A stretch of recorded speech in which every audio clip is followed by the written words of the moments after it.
And now it's Deborah Cobelt Live and the Little Italy podcast.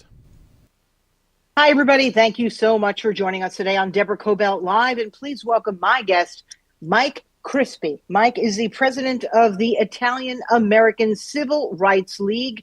He's a commentator, talk show host, political activist from my home state of New Jersey. And we brought him on to talk about all that's going on with Little Italy in New York and it being omitted from the map of immigrants there. He was quite vocal, and I said, I got to get this guy on. You had a lot to say. So, Mike, welcome very much to our show. Well, thank you very much for having me, Deborah. It's an honor to be on. And title of your podcast is now the hottest topic in the entire United States of America, Little Italy. So that's a good timing. Yeah, and we have many Little Italies around the country, but let's face it, New York is the Little Italy because many of the immigrants came there, the Italian immigrants came and settled there first and, worked tirelessly to grow New York and the surrounding area. And then, of course, they spread out around the country. Let's talk about the significance first of the Italian immigrants who came to that region. Like, walk me through what it looked like, what it was like back in the day. Well, my family came here in the early 1900s, as did thousands and tens of thousands and hundreds of thousands of Italian immigrants at the time. And when we came over here, they processed through Ellis Island. They went through a very hard process, a very grueling process. And it wasn't what you see today, okay, on the southern border, where they're giving them free cell phones and hotel rooms and meal vouchers and all this other stuff that the city does today.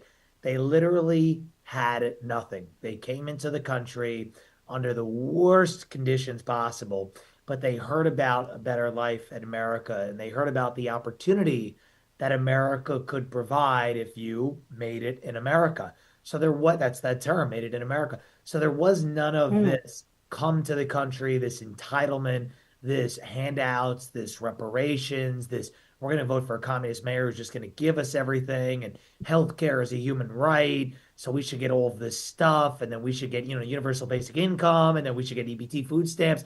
None of this existed back then. As a matter of fact, it was the opposite. These people who came in, they typically, when they came in, lived with a family member. Sometimes they lived 6 people, 10 people, 12 people in an apartment building, an apartment unit, and they had to share a very small cramped space because they were doing their jobs and they were trying to get work and they didn't have any money, and they were doing whatever job they could get. Now, that's the thing, Deborah, is that a lot of Italian immigrants at the time couldn't get a job because Italians were not, they didn't want to hire Italian Americans. They were not needed for work. They did not want to hire Italians. There was an anti-Italian discrimination that was very open back then and pronounced. But Italian Americans didn't make excuses. They actually ended up taking the worst jobs, which ended up being the most consequential jobs in New York. Yeah. They dug the subways. They built the skyscrapers, including the Empire State Building. They did a lot of the infrastructure work that you still enjoy in New York today. I mean, you see buildings that are falling down that have been made recently, but the buildings that the Italians made back in that day are beautiful and standing the test of time, very much so, still on in Little Italy. So that was what it was like. So these people did not make excuses. They came, they worked hard, they had grit, they had determination, and they loved America above all else. They didn't come and say, this is a bad country, this is an imperialist country, this is the worst country, and come here and say, well, we're going to bastardize the system and take as much as we can, but we hate America. They literally said, we want to be part of America. So they waved the American flag. They played baseball and American sports. They eat hot dogs and hamburgers, okay? They embraced America. And yes, we built, Catholic churches and stuff like that, but we embraced American culture and became a part of America. And I think we did it so good and we assimilated so well that now these loony leftists call us the imperialist white people. So it's kind of funny. Let's talk about how many people, in its height, how many Italians lived in the Little Italy section of New York City? Well, Little Italy is not a huge place. It never was. So, it was probably, upper maybe 50 to 100,000 people at any given clip. I mean, we don't really truly know, because the people were, in these, little these On these like an enclave. Yeah, little enclaves. these little enclaves. So, you call it, I would say 50, 100,000, 150,000. It was a small number. And it was just a couple of blocks. It was a very concentrated area of Italian Americans. So it wasn't a big group of people, but it was a very committed group of people. And then obviously also they went to other enclaves for Little Italy, Arthur Avenue in the Bronx, which is That's right. actually, some would say even before Little Italy on Mulberry Street down there, Little Italy in the Bronx, they say was the first Little Italy. So there are several small enclaves in Manhattan and even in Queens, Brooklyn. Okay, like my father, for example, is from Bay Ridge, and my grandparents were born in Bay Ridge, Brooklyn. There was an enclave of Italian Americans there. So I think that there were pockets, but it was just super concentrated with our people at any given time, and that number expanded, and then it kind of contracted a little bit to where it is today. Yeah, and I ask you that for this reason, because a lot of people, who are critical of those who stood up and said, "Hey, don't forget us," on social media in particular, right? They're like, "Well, there's not that many Italians down there anyway." It's like, hey, wait a minute. This is about the history of people, where they went, and it's also about business. Let's not forget it's about business, right? People look on those maps and they say, "Oh, let's go to Little Italy and have a meal." You omit it, they're not going to go there. They'll find another Italian restaurant somewhere else. So it doesn't matter if there's a few thousand left down there. They're still there. It's almost like saying, "Oh, let's not go down to Philadelphia because Ben Franklin isn't there anymore." That's so ridiculous, don't you think? Well, it's a great analogy. And here's the thing is that if you're thinking about immigrant enclave, that was the Yeah. definition of that, immigrant enclave. Little Italy is an immigrant enclave. What do you get from immigration? You get an importation of culture. What is in Little Italy? It is a remnants and continuation of Italian culture from the time that people came from Italy to America. It's like the most, like the most to the direct connection to Italy of a American area you can have.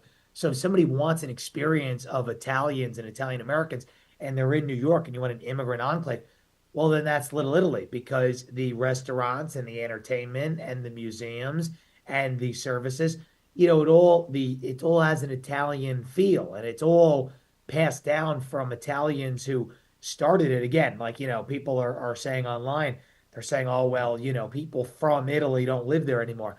Well, that doesn't even matter because what No. happened is now you have the children of the people who came from Italy and they started those businesses, they kept those businesses going. I have good friends, one particular who I'm thinking of, you know, his parents came from Italy to Manhattan, to Little Italy. They started a shop 60 years ago. It's been there ever since. He runs it. And so it's less of an Italian enclave because he runs what his family started when they came over from the other side. So that if you go to Little Italy, you see it. You see the Italian culture, you feel the Italian culture. It's a place unlike any other. That's literally by and large the definition of an immigrant enclave. So it's such a joke. And listen, these other places, little Yemen, little Palestine, little Uganda, I would wonder what those streets look like. Do they look like immigrant enclaves? Or do they just look like rundown places where a lot of people from Uganda, I guess, just happen to live? Where's the attraction of that for tourists? I don't know. I don't know. I don't care who else comes in. I don't even care who else. I meant to say, I don't care who else is on the map or is included. Just don't exclude my people. And what Yeah. amazes me is how the Italians, oh my goodness, enforce from over here in California, right, which is where I am. I am born and raised in New Jersey, though. Let me be very clear. My heart is always there and probably coming back soon. Just all of us around the country were like, oh, no way. You are not excluding us. And we were loud and we were proud. I'm sort of surprised how some of the other cultures who were not included, have been a little silent about it, but not our people. We're like, oh no, we're not having this. What do you think about the way we all responded from coast to coast? Well, a lot of people of other groups were praising Italian Americans. I noticed Yeah. that. I noticed Greeks, I noticed Jews, I noticed Irish, the Irish. They were all saying, wow, the Italians are, we could learn a thing or two from the Italians. So that was pretty cool. And we stand with them because they built the city. I mean, it was Greeks, it was Irish, it was Jews, it was Italians. I mean, those are the people who built the city. Those are the people who should be recognized. Those are the people who came here. So, I noticed that. I mean, when I noticed this whole thing start, I read an article in the New York Post, and the Italian American Civil Rights League, which has existed um, since 1970, it kind of went dormant from 1972 up until 2023. We brought it back, but we restarted it because at the time in 2023 there was a presidential election going on, and you had a major presidential and vice presidential candidate who were trying to cancel Columbus Day, which was a holiday which was given to Italian Americans because the largest mass lynching in America occurred in Louisiana against 11 Italian Americans. So they created Columbus Day as an ode to Italian Americans. And then all of a sudden, politicians started saying, oh, no, well, you can't call your holiday that. As a matter of fact, it's not even your holiday anymore. It's now Indigenous Peoples Day. And I said, why are Italian Americans accepting this? Why are we getting stepped on? Why are we letting other people tell us what our holiday is and isn't? Do we argue the merits of Martin Luther King Day? Absolutely not. So it's a silly, that would be a joke. So we did that and we pushed back really hard. And that's when the ICRL originally got a lot of modern day attention. Obviously 1970, 71, 72, but 2023, it got major attention for that reason. So that brought us back on the map. And then 2026, we have Zoran. We see what happens with this little immigrant enclave situation, and then we mobilize the same resources. We put out a press statement, we put out a press release, and it went gangbusters all over social media, all over the internet. It was shared literally over 5 million times. It was one of the hottest things. It was covered in every news publication. There was like 65 publications that wrote about what we did. So I think that sparked something. And I think that there was a serious pushback that the Italian American Civil Rights League, again, it's not just me. We have, thousands of members who were out there doing it, sharing it, promoting it. We have people who are sympathetic to our cause who didn't even know we existed. But we all banded together and we were all over the place, everywhere. I was turning on the television and seeing on the news our IACRL tweet in the lower third on the news channel. I'm like, this is crazy on Fox News. So we did something very special. And I think Italian Americans around the world should be very proud of what we did. We proved that we won't be messed with. And then 2 days later, the uproar was so loud that Zoran literally was asked about it, but not even asked about Little Italy. He was just asked about the map. And what did he do, Deborah? He said, "Oh, we're gonna fix Little Italy." I'm like, "Yeah, that's all right." Yeah. So, Well, what he said was the map was from the previous administration. yeah. He deflected blame, and then he said, "We're going to add Little Italy." So that let me know that he saw everything we did. Yeah, and I also want to point out a lot of people were like, "Oh man, messing with the Italians is a bad thing. He's going to have a horse's head in his bed." No, but my point is no, let's like stop that rhetoric. Italians got together as community people, as proud people, as people who built the city and the nation. And even though there was my grandparents and my parents who came and did that, I still, hold that pride. And I'm glad that it was community people who came together, people like yourselves, like the League, who stood up the right way, right? And did it in force, and he heard us. And that's what's great. So when I heard those ridiculous comments like, who's going to be a horse's head? Can we put that in the past somewhere? That's like a movie thing. Well, You know what I mean? it is kind of funny how many, just like on that topic, looking at the reaction, like there were a lot of people, there were a lot of groups, like media outlets that were like covering this story, and they would cover it with like a picture of Zoran. Like they were literally like sympathetic to our cause and Yeah, ours. I've seen it. Oh, yeah. Like, so for example, like Outkick, that's an outfit of Fox News. They put like Zoran next to like, all the Sopranos characters. And I'm I like, saw it. is that all you think we are? No, I know. Well, When I see it, I laugh a little bit, and I'm like, oh, we come don't, on. we But we don't, didn't. Yeah, go ahead. we don't get bothered. I mean, we're not like offended by anything, but it is No. funny how, it kind of validates what we say, how Italian Americans were kind of our own, sliver of people, because We are. that's how everybody views it. I mean, that's how a lot of people, again, it's not, I don't blame them because I'm not a soft lib. It's like they're watching movies, they're watching television, and this is a stereotype of Italian Americans. Not every Italian is a mobster. But it's a stereotype. But I always say with the Italian American Civil Rights League, we're not offended by anything anybody says about us, of course not. And if people like, like those shows and it's an endearing thing, fine, it's television, but we are much more than just mobsters, We are a Yeah. proud people that brought cuisine, art, culture, architecture. I mean, just so many great things to America. People love Italian Americans, and our culture has had such a profound effect on America since the early 1900s. It's more than just the mob references. So I thought it was kind of cute when everyone's like, "Oh my, I guess these people don't really know Italians," but that's okay. They like us. They're like, "Oh, they mess with the wrong people. They're gonna pay him a visit." It's like, listen, we don't have to do it with violence. We didn't do violence. We We didn't. we did it through the press. That's how we got to Tim Walz and Kamala Harris with the Columbus Day. That's how we did it now. So the Italian American Civil Rights League does it through peaceful and patriotic means. We did it all through the modern mediums. That's the press, that's social media, that's television, that's podcasts, and that's word of mouth. And it was everywhere. And that's how you move the needle these days. Absolutely, 100% on social and through media. They're one and the same now. And I hope Little Italy gets such a surge in business that there are lines out the door to go and eat there, to go and buy whatever it is that you want to buy there, some cheese, some anything, made in Italy product. I really, really do, because they deserve it. And I'm proud of our people for fighting so hard, I have to say. So the Italian Civil Liberty, wait a minute, I'm going to say it wrong. The Italian American Civil Rights League. What is it that you work on from day to day? Or is it that when something like this comes up, you're right on it? So I will say, just on that last point, I hear that Little Italy is experiencing record high numbers right now.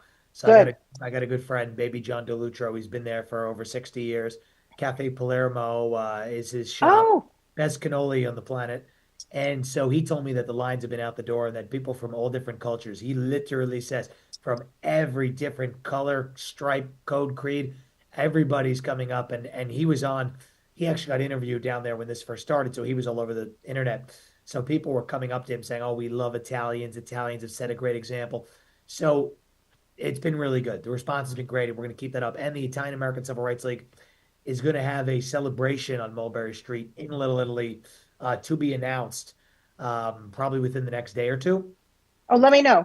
We're going I to let me know, because I'd something. love to come out for it if you're going to Yeah, do we're going something. to announce something very big that's going to be at the beginning of August. So stay tuned for that. But you asked the question of the Italian American Civil Rights League and what we do. So we promote Italian culture first and foremost. We do that because Italian American culture this day and age, unfortunately, for one reason or another, is being erased. It's not necessarily, a grand conspiracy or anything, but a lot of times people just forget about their heritage. They forget where they came from. You grow up, you have a generation, you have the next generation, you have the next generation, and before you know it, unfortunately, they forget where they came from and their heritage and what made them, what made their family their family. And I said, this younger generation today, I would consider myself part of that. It's so important for us to hold on to that Oh because yeah, that has been the cornerstone of what's made our family successful. yeah. So the first goal of the IACRL, first and foremost, is to continue the promotion and the story of Italian American culture and greatness in our country. That's what we want first and foremost. So that's not just popping up when there's a controversy. We're going to these Italian feasts that still exist and supporting them. We're doing charitable work in communities. We always do charitable work. We're right now. I'm going to a meeting about this right after this. We Yeah. are donating proceeds from an event we did in New Jersey. We're donating the proceeds to Italian Americans in Monmouth County, New Jersey, so they can go to trade school after high school. So we get Italian Americans in the trade, so they can open up. They go to trade school. They can open up some type of business. So we're doing different type of charitable and civic work while expanding our culture and letting people know about it. But whenever there is a controversy like this, whenever there is a controversy like with what we saw back in the 2024 election when they were trying to cancel out our holiday, we step up. We step up. We get press. We have a really good team of people. We have lawyers. We have quasi political people. We know how to get attention. and we know how to drive a narrative. We're very good at that, as you can see. So Yeah. when we did that thing with Columbus Day, we were in every single news publication. It was huge, millions of views back then. That was very big. And then now this has been the next biggest one. There's been things in between where we've stepped up. There was a situation in Massachusetts, and I believe it was Newtown, Massachusetts. Oh, yeah. The mayor, there was like an Italian flag stripe that was painted in the street. For years, it was like a tradition. They had like the flag paint, and the mayor painted over it. Okay, so just like things like that. It's like, why are you doing that? Nobody's erasing like these rainbow flags or these BLM flags. So why are you painting over the Italian flag? So they came together. The mayor reversed course. They want to cancel Columbus Day parades. They want to rip down our statues. They took down a statue of Mayor Frank Rizzo in Philadelphia. He was a great Italian American. Why are we taking down a Yeah. statue? So we fight on those things, and this is just the latest installment of it. So that's the day to day. Obviously, some days and sometimes they're busier than others, but the league is comprised of 100% volunteers. Nobody draws a salary. Nobody makes a dime. Everything we do goes back into our efforts.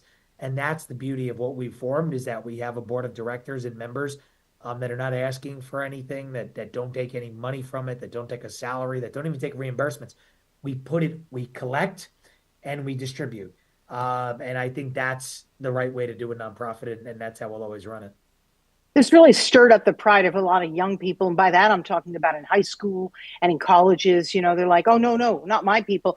And, it's important to remember history. I know it's easy to get caught up in your life and then you don't, right? But look at Italians in Italy. I know when I go visit my family, I have a lot of family outside of the Naples area, and they are very careful to bring me to places where not just my grandparents, but we're talking long before that, because they have a real sense of history and where they come from. And they want to make sure that as an Italian American, I know too. And that's something that Italian Americans need to continue, because history is important. There's a reason why the Colosseum's still there and we go visit, right? Because they honor the history, and we have to do the same here. I think it woke a lot of people up.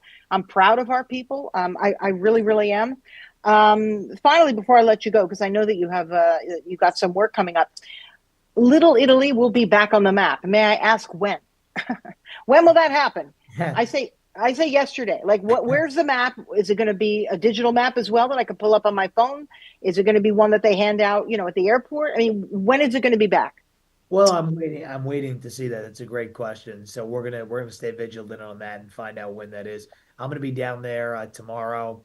So I'm gonna go down to Little Italy and start, assessing on the ground what's going on. I haven't been there since, a couple weeks ago. So I'm gonna be going down there tomorrow, have some meetings. We have people that are filming documentaries and wanting to film things for the news. So when I'm there tomorrow, I'm gonna find out Yeah. what is going on. And anybody out there who's watching, the Italian American Civil Rights League is very active on Twitter, X, at the THEIACRL, and on Instagram, the IACRL, on both platforms. So we will post updates on what is going on, and we will post an update when we announce our very special Mulberry Street Victory Rally celebration that we are going to have. People are saying, oh, what are you celebrating? Listen, we celebrate the wins because we keep momentum alive. We know we have more fight on our hands. We know that Zoran, wants to, erase a lot of the cultures that built New York. We know how he feels. But look, we put pressure on him and he backed down. So you keep doing that and you keep winning. And I think that it's good. I think you need to have a little fun and celebrate the successful milestones along the way. So we're going to do that. And that'll be a lot of fun. And I expect, thousands of people to show up for what's going to be a really fun day and a really great celebration. We want to have fun and celebrate and do it the right way. And that's what we have been doing. That's how we did this the whole time, fighting the right way with a smile on our face, with determination, and honoring our great heritage and our great ancestors. Mike Crispi, thank you so much for joining us. I know we're going to be hearing a lot more from you in the future. You're also involved politically. You're involved in the media. You're involved in this organization. I just know a lot of great things are going to be coming from you as well. Any shout out you want to give? Anything else? How people can find you? Any of that? No, thank you, Deborah. I really appreciate it.